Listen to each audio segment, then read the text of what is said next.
আপনি কি জানেন আমেরিকায় প্রতিটি ডলারের জন্ম হয় একটি কারখানায়। এই জায়গাটির নাম bureau of engraving and printing. এখানেই আমেরিকার ডলার ছাপানো হয়। যন্ত্রগুলি প্রায় নিখুঁতভাবে চলে, যেন তেল মাখানো কোনো মেশিন। যদিও এখানে কয়েন তৈরি হয় না, তবে নোটগুলি অনেক সূক্ষ্ম আর পুঙ্খানুপুঙ্খভাবে যাচাই করা হয়, যা অনেক সময় খালি চোখেও ধরা পড়ে না।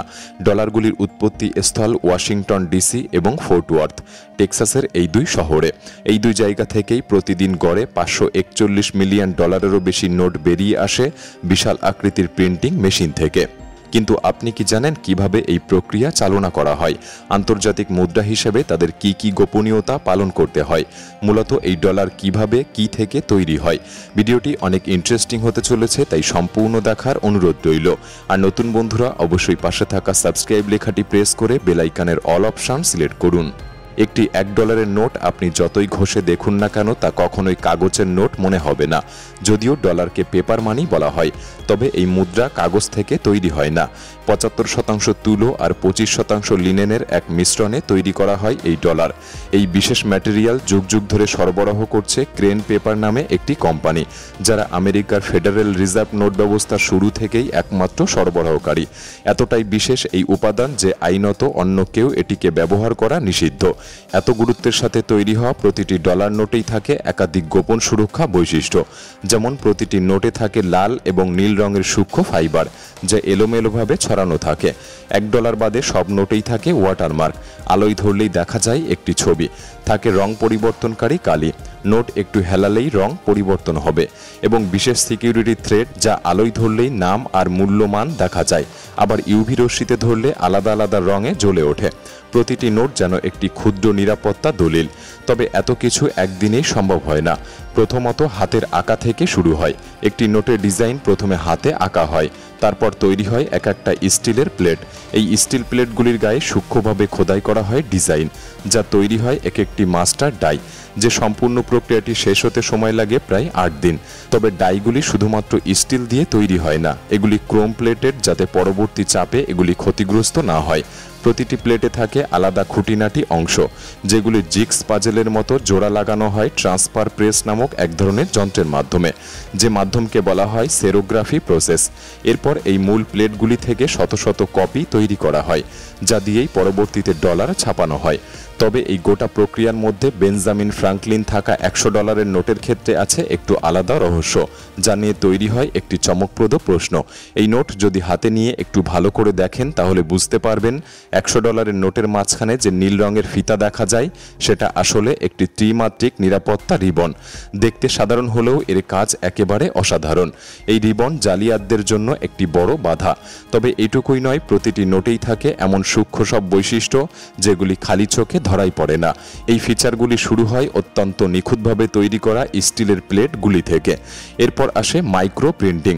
নোটে চোখ রাখলেই আপনি দেখতে পাবেন বহু সূক্ষ্ম লাইন আর বিন্দু, কিন্তু একটু গভীরভাবে লক্ষ্য করলেই বুঝতে পারবেন এর মধ্যেই লুকিয়ে আছে ক্ষুদ্রাতি ক্ষুদ্র লেখা। একটা $100 নোট হাতে নিয়ে বেঞ্জামিন ফ্রাঙ্কলিনের গলার দিকে লক্ষ্য করলেই বুঝতে পারবেন সেখানে লেখা আছে the United state of America. আবার ছবির একেবারে নিচে খুঁজলে দেখতে পাবেন ছোট্ট USA লেখা। এই লেখাগুলি এতটাই সূক্ষ্ম যে সাধারণ কপি বা স্ক্যানারেও তা বোঝা যায় না, এবং এটি মাইক্রো প্রিন্টিংয়ের শক্তি। ভুল বানান বা অস্পষ্ট লেখা দেখলেই বোঝা যায় সেটি জাল নোট। এরপর আসে অফসেট প্রিন্টিং। $2 এবং তার ঊর্ধ্বের নোটগুলির দুই পাশের রঙিন ছাপ বসানোর জন্য ব্যবহার করা হয় অফসেট রোলার। এই রোলারগুলিতে থাকে বিশেষ চৌম্বকীয় কালি, যা দিয়ে একই সঙ্গে নোটের উভয় পাশে ছাপানো হয় বিভিন্ন রঙের ডিজাইনে। $1 নোটে এই প্রক্রিয়া থাকে না, তাই তা অন্যদের তুলনায় একটু আলাদা হয়ে থাকে। এই কালি কিন্তু সরাসরি নোটে পড়ে না। প্রথমে তা যায় স্টিল প্লেট থেকে এক ধরনের সফট রাবার ব্ল্যাঙ্কেটে, এবং সেখান থেকে নোটে ছাপা হয়। যন্ত্রগুলি আকারে বিশাল, 50 ফুট লম্বা, ওজন 70 টন। তবুও এত দ্রুত কাজ করে যা প্রতি ঘন্টায় 10,000 শিট পর্যন্ত ছাপিয়ে ফেলতে পারে। তবে গতির সঙ্গে সঙ্গে সতর্কতাও সমান জরুরি। প্রতি 500টি নোট ছাপার পরপরই একটি শিট টেনে বিশেষজ্ঞরা খুঁটিয়ে দেখে থাকেন কোনো ভুল হচ্ছে কিনা। আরও একটি গুরুত্বপূর্ণ ধাপ হলো ইনট্যাগলিও প্রিন্টিং। $1 নোটে এই ধাপটাই প্রথম শুরু হয় এবং বাকি নোটে অফসেটের পরেই হয় ইনট্যাগ্লিও। এই পর্যায়ে নোটে বসে মুখের প্রতিকৃতি, নম্বর, লেখাসহ অন্যান্য গুরুত্বপূর্ণ বৈশিষ্ট্য থাকে। স্টিল ও ক্রোম প্লেটের খাঁজে বিশেষ কালি ঢোকানো হয় এবং অতিরিক্ত কালি মুছে ফেলা হয়। তারপর প্রচণ্ড চাপে তা বসানো হয় নোটে, যার ফলে নোটের উপর একটু উঁচু উঁচু টেক্সচার তৈরি হয়, যা জালিয়াতি ঠেকাতে সাহায্য করে। ইনট্যাগ্লিও ছাপার জন্য থাকে আলাদা প্রিন্টার। এই মেশিনগুলির গতিও প্রায় একই রকমের, ঘন্টায় 10,000 শিট ছাপাতে পারে।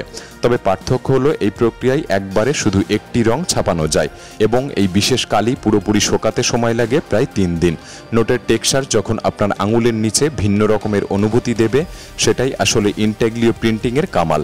ডলার নোটের প্রতিটি অংশ মাইক্রোস্কোপিক মান অনুযায়ী অত্যন্ত নিয়ম করে তৈরি করা হয়, কিন্তু সব নোটের একটি জিনিস আলাদা, আর সেটা হলো সিরিয়াল নাম্বার।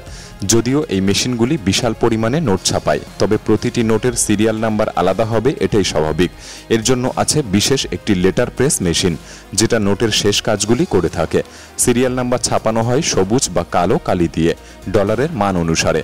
এছাড়াও তাতে থাকে ট্রেজারি ডিপার্টমেন্ট ও ফেডারেল রিজার্ভের সিল এবং আইডেন্টিফিকেশন নাম্বার।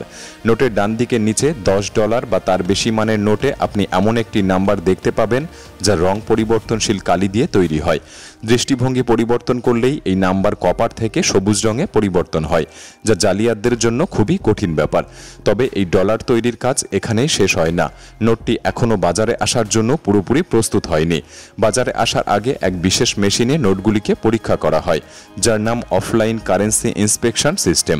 এই সিস্টেমে থাকে ক্যামেরা এবং বিশেষ সফটওয়্যার, যা প্রতি সেকেন্ডে 2.5টি শিট পরীক্ষা করতে পারে। যদি কোনো ত্রুটি ধরা পড়ে, একজন কর্মী তা মনোযোগ দিয়ে পরীক্ষা করেন এবং ত্রুটিপূর্ণ নোটগুলিকে বাদ দিয়ে ভালো নোটগুলিকে সিলেক্ট করা হয়। সর্বশেষ এই নোটগুলি পৌঁছায় ওয়াশিংটন ও ফোর্ট ওয়ার্থের সরকারি কারখানায়। সেখানে গিলোটিন মেশিন দিয়ে নোটগুলিকে সঠিক আকারে কাটা হয়। দৈর্ঘ্যে 6.14 ইঞ্চি এবং প্রস্থে 2.61 ইঞ্চি। এরপর 100টি করে নোট গাঁথা হয় ব্রিক আকারে। ব্র্যান্ড দিয়ে মোড়ানো হয় যাতে নোটের মান লেখা থাকে। এই ব্রিকগুলিকে বড় বড় বান্ডেলে প্যাকেট করা হয়। এক বান্ডেলে 400টি নোট থাকে। তারপর 4টি বান্ডেল মিলিয়ে ধাতব বক্সে রাখা হয়। ফেডারেল রিজার্ভই এই মুদ্রা ইস্যু করে, তাই এই স্কিটগুলিকে গাড়িতে লোড করে নির্দিষ্ট পথে ফেডারেল রিজার্ভ ব্যাংকে পৌঁছানো হয়। কখনো কখনো বিভিন্ন ভল্টেও কয়েক বছর ধরে রাখা হয় এবং দরকার বিশেষ ব্যাংক ও ক্রেডিট ইউনিয়নগুলির মাধ্যমে সাধারণ মানুষের হাতে পৌঁছে দেওয়া হয়। যদি কোনো নোট সন্দেহজনক মনে হয়, যেমন ব্যাংক কর্মী বা ক্যাশিয়ার শনাক্ত করে, তবে সেটা পাঠানো হয় ইউএস সিক্রেট সার্ভিসের কাছে, যারা দেশের মুদ্রার নিরাপত্তা রক্ষায় কাজ করে। দেখতে অনেকটা সহজ মনে হলেও এই গোটা প্রক্রিয়া অত্যন্ত দক্ষ এবং গোপনীয়তার সাথে করা হয়। প্রতিটি নোট তৈরিতে খরচ হয় প্রায় 2.8 থেকে 8.6 সেন্ট, যা ডলারের মান অনুসারে হয়ে থাকে। এখন আসি কয়েনের বিষয়ে। কয়েনের ক্ষেত্রে দক্ষতা এবং গোপনীয়তা এই দুটি শব্দ বেশি খাপ খায় না, তবে নতুন করে তৈরি হওয়া কয়েনগুলি দেখতে যত সুন্দর, তার পেছনে কিছুটা পরিশ্রম ও প্রযুক্তি কাজ করে। আমেরিকার পেনি বা কোয়ার্টার আলাদা আলাদা দেখতে হয়, কারণ তারা ভিন্ন ভিন্ন ধাতু দিয়ে তৈরি। পেনিগুলি জিঙ্কের তৈরি, কিন্তু সেগুলিতে কপার প্লেটিং থাকে, সেই জন্য তারা লালচে রঙের হয়ে থাকে। এবং কোয়ার্টার ও ডাইমগুলি হয় কপার নিকেল মিশ্রিত, যার জন্য সেগুলি দেখতে রৌপ্যময়।